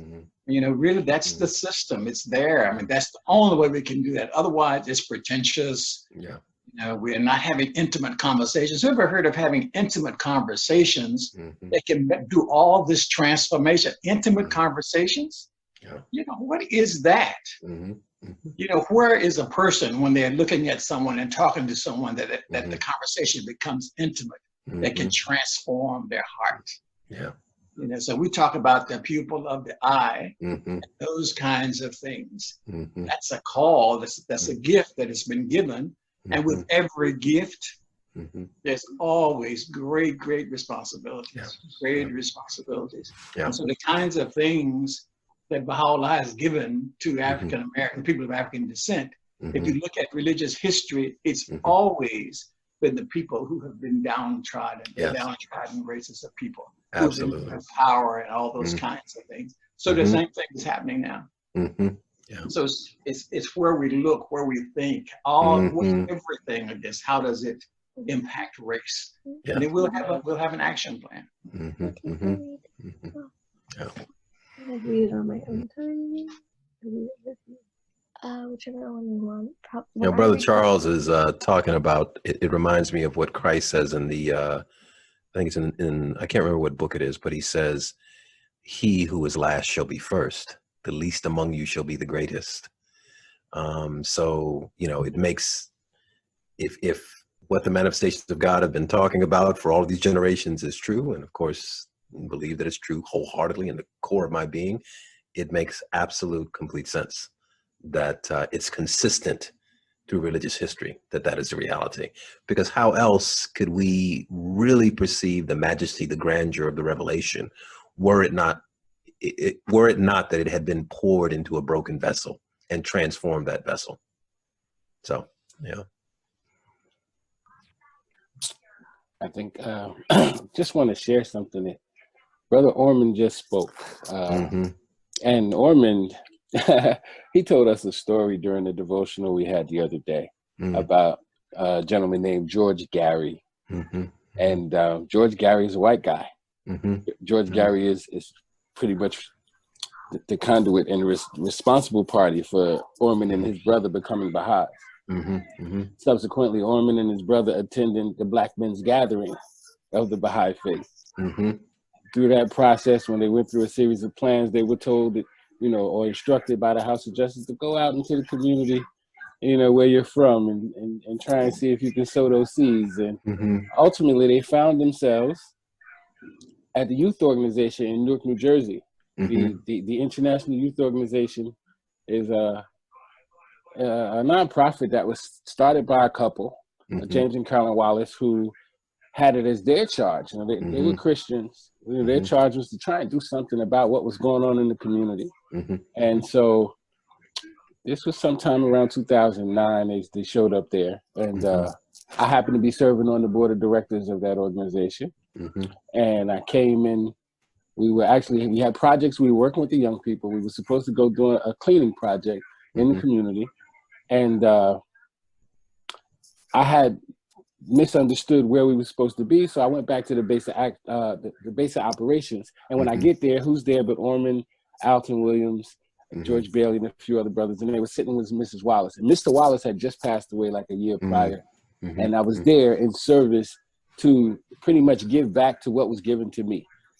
That organization had put out a slogan for us to be attracted to it, that let us know that there was more to us than being drug addicts, dropouts, and purse snatchers. That was their slogan. And then they also said it's attitude, not aptitude, that determines altitude. These were things that were being, you know, disseminated into the young people. Myself at 15, when I got there, it was a much easier and more beneficial route to take, to go to the left when I came out my apartment building, to go to the youth center, then to go to the right, which is where the main thoroughfare was, which is where all the drugs were being sold. So, I mean, I had that dynamic in my life, but as fate had it, and Baha'u'llah directed my steps back to the base of operations. I get there, I meet the brothers, they introduced me to the faith, and I just wanted to, I'm sharing that story because George Gary, as a white man, that was a friend, that had love for all of humanity. Went and the key to that story is he pledged at a black fraternity, you know, and that's what got him involved. And so he just reached out and went outside of what could have been a comfort zone into a space to do something, to interact with folks who you know he wouldn't, maybe society wouldn't even allow. And there's some things there. So I am the fruit of George Gary's efforts. You know what I mean? So I look at it, and from here, you know, I've got my children. All right, they range in age. My stepchildren are 31 to 28. My biological children are 27, 22, and 12. I got a 12-year-old son that I'm raising in these days and times, and it's imperative, and it's on me to make sure that I do everything that I can to have his spiritual capacity be where it should be. And so that's why I'm in a book 5 now, man, just to pick up everything I can to help him, help his peers, get my children, his older siblings, to become animators and do some things. So we're gonna get out here in these, you know, streets of New Jersey and Essex County, you know, as a whole, and work on them. And like you said earlier, Masud, that you got to know who they are. You know, Newark, New Jersey is also known as the Brick City. Yes, it is. Yes, it is. Yes, it is. And them young people can be just as cold and hard and distant as a pile of bricks could be. You know, and when we were talking about what was going on with the rebellions and the riots, that some folks had put a pile of bricks out there so that they could break. Now we got to show those young people that they have those bricks should be building blocks. You know, exactly. To show that they can, you know, charge themselves up with the word of God to know that they are supposed to be the fashioners of the kingdom of God here on earth. Absolutely. So, yeah. Wow. Thank you, Brother Milton. Thank you, brother.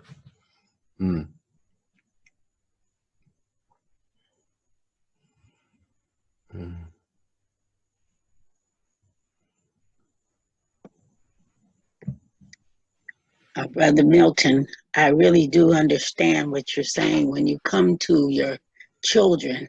I have twin boys, and they're in the public system, public school system, and retraining their minds now at 13 years old to go out with their peers. And fortunately, they're not into the rap thing and all of that, so they don't have. I don't have to dig that deep.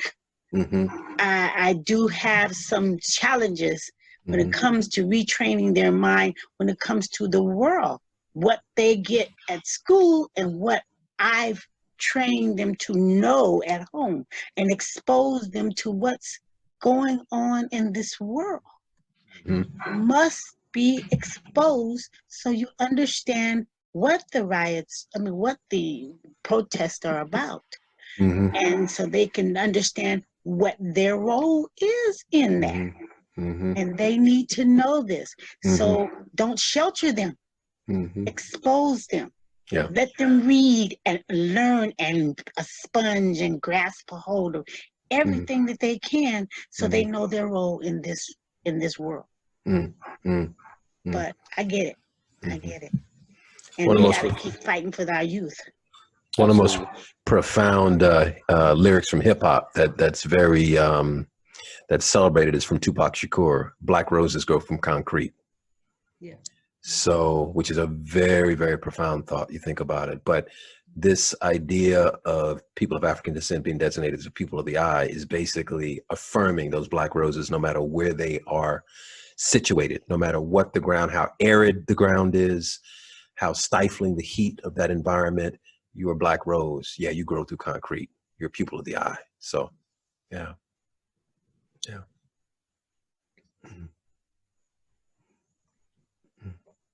Yeah, our focus today, and rightly so, has been on the pupil of the eye. I'd like to take just a moment, though, and Milton kind of gave me a segue into this somewhat. So what does the white part of the eye do? Let's talk about the white part for a minute. Because I kind of feel like, gee whiz, you know, well, this is all great, but so what am I supposed to do if I was a white person? You know, I'm glad this is happening for my black, you know, brothers and sisters, but okay, how do I fit in this really? So, you know, and I'll open this up to anyone, because I know many of you here have looked into this topic before already. You know, might want to speak to it. We won't put it all on.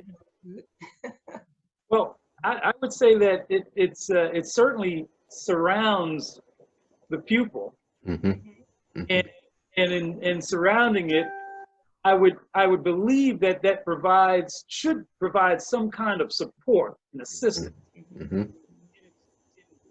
for the pupil to do what it does. So I would venture to say that that the pupil may not exist without the white, and vice versa. You know. Yeah. So I'm not the optometrist. Close enough though, Ormond. Abdu'l-Baha addresses the physiology of this in some answered questions. I pulled it up if you want me to share it. Is Please. that you, Robert? Please. Yeah, sorry, Robert. I'm in Jacksonville. Okay, great. Yeah, please go ahead, Robert. The selection is evolution and the existence of man, 49. I'm just going to read the part about the physiology. Secondly, these minor traces and vestigial limbs might have some great underlying wisdom, which the human mind has so far been unable to fathom. How many things are found in this day whose underlying wisdom to this day has not been grasped? Thus, it is said in physiology, the science of the relations of the body's organs have the underlying wisdom and the cause of the differences in the coloration of animals and of human hair, or of the redness of the lips, or the variety of the colors of birds, are still unknown and remain hidden and concealed. But it has been discovered that the blackness of the pupil of the eye is due to its absorbing the rays of the sun. For were it of another color, say uniformly white, it would not absorb these rays. Now, so long as the wisdom underlying the things that we have mentioned is unknown, one may well imagine that the reason and the wisdom of the vestigial limbs, whether in the animal or in man, is also unknown. There, such an underlying wisdom, of course, exists, even though it may not be known. Okay, and then he keeps going. But what I get from that is that it takes both the white that doesn't reflect and the pupil that does, or however he just said it, whichever one of the, however it's said right, it requires both white and black to see. What the white sees is one level or certain levels, and what the pupil sees are deeper levels. Yeah. But you can't see without both. If you have just white, you see nothing. If you have just pupil, you see nothing. Thank you, Robert. That was great. Elizabeth, and then Gwen. I looked up the white or sclera protects the eyeball. And in terms of the way I was, maybe more in terms of like the framework of action. The white part provides the structural support for the pupil. And I think about how within the Baha'i faith, the covenant of Baha'u'llah and the lesser covenant and the institutions of the faith are like the structure of the Baha'i world community. And I've wondered about this actually, that how we as white friends or of all backgrounds, if we are faithful and obedient to the qualities and the requirements and the principles of the structure of the faith, then those within the faith have the freedom and the opportunity to express who they really are.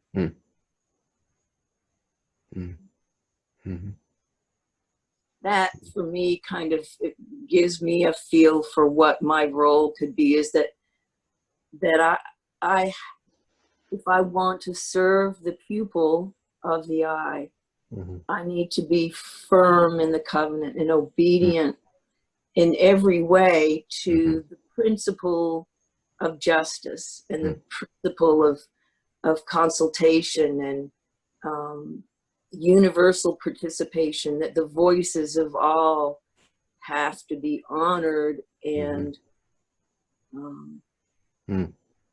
that it, yeah, so that's the structure is kind of the frame of the house. It has to be strong for the freedom and the rights of everyone to be a part is protected. Thank you, Elizabeth. Kristen said, the color white reflects all color and black absorbs all color. Gwen, you were next. Yeah, I looked it up online too, and I found a word or two here that really made an impact. It says the sclera, along with the intraocular pressure of the eye, maintains the shape of the eyeball. The tough, fibrous nature of the sclera also protects the eye from serious damage, such as laceration or rupture from external trauma. So, and like Elizabeth said, it reminded me of what the Guardian said about you can't have the spiritual aspects of the faith and say, oh, I love the spiritual aspects of the faith, prayer and devotions, and but I don't like the administrative order. You have to have both for this wonderful new world order to operate. And this is the scene in just the concept of the eye, that you need that administrative order to protect the spirit. The light and how it manifests itself is protected, so that we're really so well balanced. It's a joy to get these realizations and share them with others.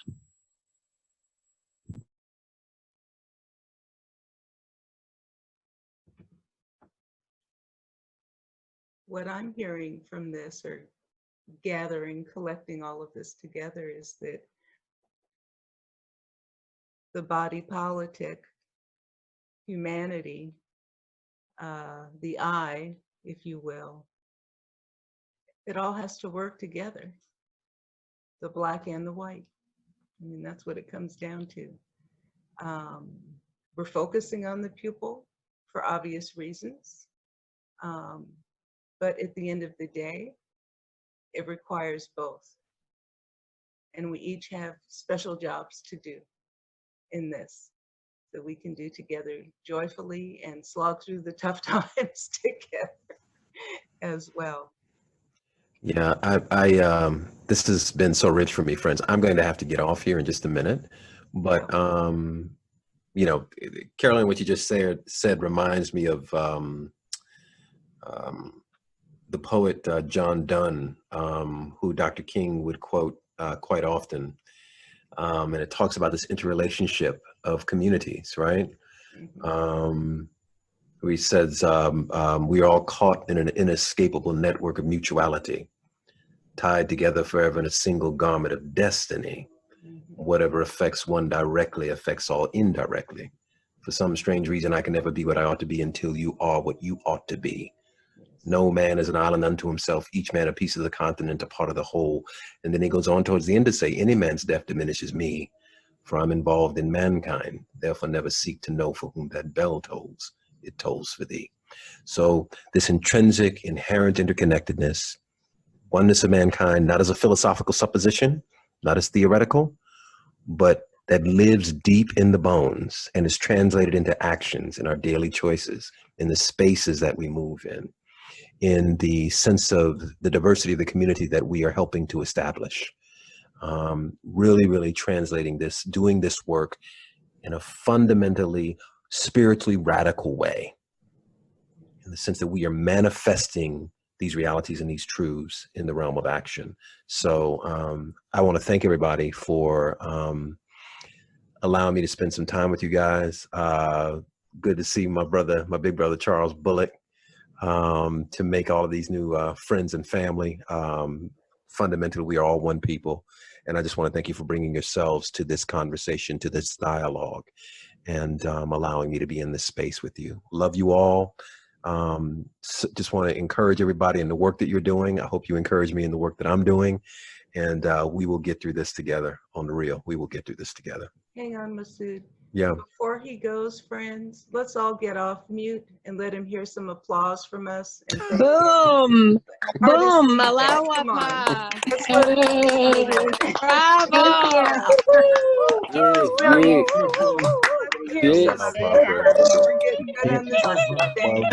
But it never hurts to hear it either.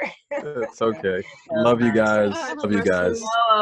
Aloha. Take care, everybody. Bye-bye. Thank you. Thank you. Milton, we'll get up. Milton, we'll get up. All right. You got it. We'll do that. All right, man. Okay. Peace.